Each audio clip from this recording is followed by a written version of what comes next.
ഏത് സാഹചര്യത്തിലും ദൈവത്തിന്റെ സാന്നിധ്യം തിരിച്ചറിയുവാനുള്ള ഉറവിടങ്ങൾ. ഇരുൾ അടഞ്ഞ വഴികളിൽ തിരുനാളമാകുവാൻ ഇന്നത്തെ ചിന്ത. Praise the Lord. എല്ലാ മാന്യ ശ്രോതാക്കൾക്കും ക്രിസ്തുവിൽ വന്ദനം. ഈ മീഡിയ പ്ലാറ്റ്ഫോമിലൂടെ ദൈവവചനം ശ്രദ്ധിക്കുവാൻ അടുത്തു വന്ന എല്ലാവരെയും കർത്താവ് അനുഗ്രഹിക്കട്ടെ. അല്പസമയത്തെ ദൈവവചന ചിന്ത എസെക്കിയേൽ പ്രവചനം 40-ാം അധ്യായത്തിൽ നിന്നാണ്. അതിൻ്റെ പ്രാരംഭ വാക്കുകൾ വളരെ ആഴമേറിയതും ഇടിറ്റതുമായ വാക്കുകളിൽ കൂടെ ഒന്ന് കണ്ണോടിച്ചപ്പോൾ ദൈവം തന്ന ചില ചിന്തകൾ വേഗത്തിൽ പറയുവാനാണ് കർത്താവിൽ ആശിക്കുന്നത്.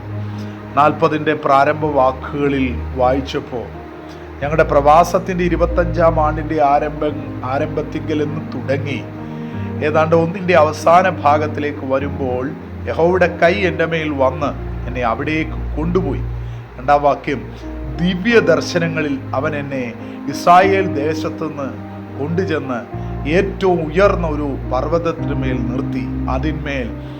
അതിന്മേൽ തെക്കുമാറി ഒരു നഗരത്തിൻ്റെ രൂപം പോലെ ഒന്ന് കാണുവാനുണ്ടായിരുന്നു. അപ്പോൾ ഞാൻ ഈ വേദഭാഗം വായിച്ചപ്പോൾ എനിക്കൊരു തലവാചകം, അതിൻ്റെ തലക്കെട്ട് ഇങ്ങനെ എൻ്റെ ഡയറിയിൽ എഴുതിയിട്ടു: ഏത് സാഹചര്യത്തിലും ദൈവത്തിൻ്റെ സാന്നിധ്യത്തെ തിരിച്ചറിയുവാനുള്ള ഉറവിടങ്ങൾ. ഒന്നുകൂടെ ഞാൻ പറയട്ടെ, ഏത് സാഹചര്യത്തിലും ദൈവത്തിൻ്റെ സാന്നിധ്യം തിരിച്ചറിയുവാനുള്ള ഉറവിടങ്ങൾ. ആ ഉറവിടം എന്താണെന്ന് ഞാൻ മനസ്സിലാക്കിയപ്പോൾ അവിടെ 40-ാം അധ്യായത്തിൻ്റെ അവസാനവും അതിൻ്റെ 2-ന്റെ ആദ്യവും കാണുന്ന യഹോവയുടെ കൈ എൻ്റെ മേൽ വന്നിട്ട് ഒരു ദിവ്യ ദർശനം. അതൊരു ഉറവിടമാണ്. നമുക്കറിയാം, പല സന്ദർഭങ്ങളിലും ദൈവിക ദർശനത്തിൻ്റെ കൈമാറ്റം ചില വ്യക്തിത്വങ്ങളുടെ മേൽ, ദേശങ്ങളുടെ മേൽ, കുടുംബങ്ങളുടെ മേൽ, ലീഡേഴ്സിൻ്റെ മേൽ പകർന്നപ്പോഴാണ് അവിടെയൊക്കെ ദൈവത്തിൻ്റെ മിഷൻ സ്ഥാപിതമായത് എന്ന് നമുക്ക് കാണുവാൻ കഴിയും. ഒരിക്കൽ കൂടെ ഞാൻ പറയാം, ദർശനമില്ലാതെ ഒരിക്കലും ഒരു മിഷൻ സ്ഥാപിക്കപ്പെടുകയില്ല. വിഷനും മിഷനും കൂടെ ചേരുമ്പോഴാണ് അവിടെ ഒരു ഇംപ്ലിമെന്റ്, ഒരു ദൈവത്തിന്റെ പ്രവൃത്തി ഉണ്ടാകുന്നത്. അങ്ങനെയെങ്കിൽ ഇതൊരു കൈമാറ്റത്തിന്റെ പ്രക്രിയയാണെന്ന് ഈ തിരുവചനം വേദഭാഗം വായിച്ചപ്പോൾ എനിക്ക് മനസ്സിലായി. ഇത് ശ്രദ്ധിക്കുന്ന ശ്രോതാക്കളെ, നിങ്ങൾ ഏതെങ്കിലും സാഹചര്യത്തിന്റെ അകത്ത് ദൈവത്തിന്റെ ഗൈഡൻസിന് വേണ്ടി കാത്തിരിക്കുന്ന ഒരു വ്യക്തിത്വമാണെങ്കിൽ എന്തുമായിക്കൊള്ളട്ടെ, ഭവനപരമായി, ശുശ്രൂഷപരമായി, നിങ്ങളുടെ ഭാവി സംബന്ധമായി, നിങ്ങളുടെ തലമുറകളുടെ വിഷയത്തോടുള്ള ബന്ധത്തിൽ, ഏത് സാഹചര്യങ്ങളിലും ദൈവത്തിന്റെ സാന്നിധ്യത്തെ തിരിച്ചറിയുവാനുള്ള ഒരു ഉറവിടമായി ദർശനത്തെ നിങ്ങൾ ഒരു കൈമുതലായി നിങ്ങൾക്കൊന്ന് സ്വീകരിക്കുവാൻ പറ്റുമോ? അതിനകത്ത് വലിയൊരു ഇമ്പാർട്ടേഷൻ, വലിയൊരു ദൈവത്തിന്റെ ഒരു പകർച്ച അതിനകത്ത് വെളിപ്പെടുകയാണ്. ഇതൊരു വലിയ ദൂതായി ഞാൻ പറയുന്നു. ഈ ശബ്ദം കേൾക്കുന്ന ചില വ്യക്തിത്വങ്ങൾ ചിലതിനു വേണ്ടി, ചില പ്രത്യേക സാഹചര്യങ്ങൾക്കകത്ത് രണ്ടിനാലും വല്ലാതെ ഒരു ട്രാഫിക് ഐലൻഡിന് ഒരു സിഗ്നൽ കാത്ത് ഒരു വണ്ടി കിടക്കുന്നത് പോലെ ചില സാഹചര്യത്തിന്റെ അകത്തളങ്ങളിൽ ചില ഗൈഡൻസിന് വേണ്ടി, ദൈവിക ദർശനത്തിനു വേണ്ടി, അതെ ആ മിഷന് വേണ്ടി, ദൈവിക പകർച്ചയ്ക്ക് വേണ്ടി കാത്തിരിക്കുന്ന ഒരു വ്യക്തിത്വമാണെങ്കിൽ നിശ്ചയമായി വേദഭാഗം വായിക്കുമ്പോൾ ഈ മീഡിയ പ്ലാറ്റ്ഫോമിലൂടെ എനിക്ക് നിങ്ങളോട് കൈമാറുവാനുള്ളത്, ഏത് സാഹചര്യങ്ങളിലും സാന്നിധ്യത്തെ തിരിച്ചറിയുവാനുള്ള ചില ഉറവിടങ്ങളിലകത്തേക്ക് ഞാനും നിങ്ങളും എത്തപ്പെടുമ്പോഴാണ് അടുത്ത തലം ദൈവം നമ്മുടെ മുമ്പിൽ വെളിപ്പെടുത്തുന്നത്.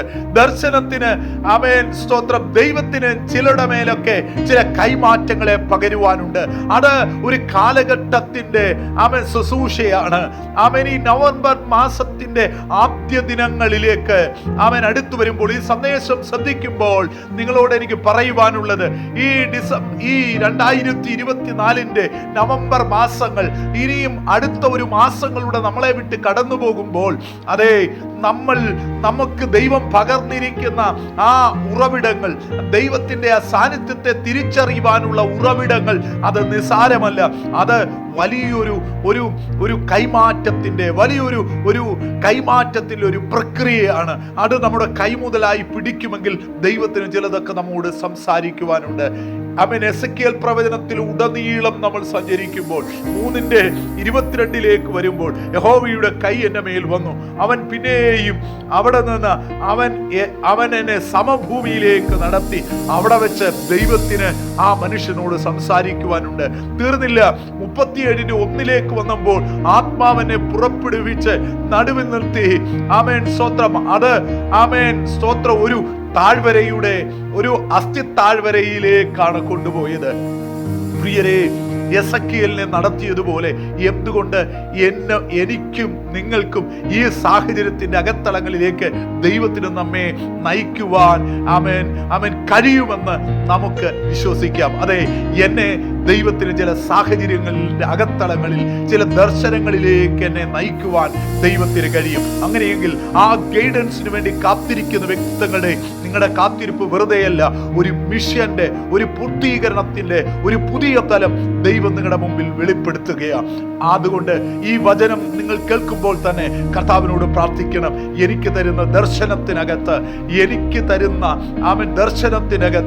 എനിക്ക് വേണ്ടി വെളിപ്പെടുത്തുന്ന ചില ദൈവപ്രവൃത്തിയുടെ ആഴമുണ്ട്. അത് ഞാൻ തിരിച്ചറിയുന്നു എന്ന പ്രാർത്ഥനയോടെ ഈ വചനം സ്വീകരിക്കൂ.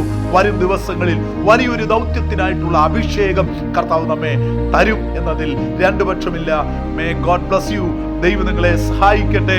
ആമേൻ. ഏത് സാഹചര്യങ്ങളിലും ദൈവത്തിന്റെ സാന്നിധ്യത്തെ തിരിച്ചറിയുവാനുള്ള ചില ഉറവിടങ്ങൾ ദൈവത്തിന്റെ പക്കലുണ്ട്. അത് നമുക്ക് വിശ്വാസത്തോടെ സ്വീകരിക്കാം, മുന്നേറാം. കർത്താവ് നമ്മെ അതിനായി ഒരുക്കട്ടെ. Thank you.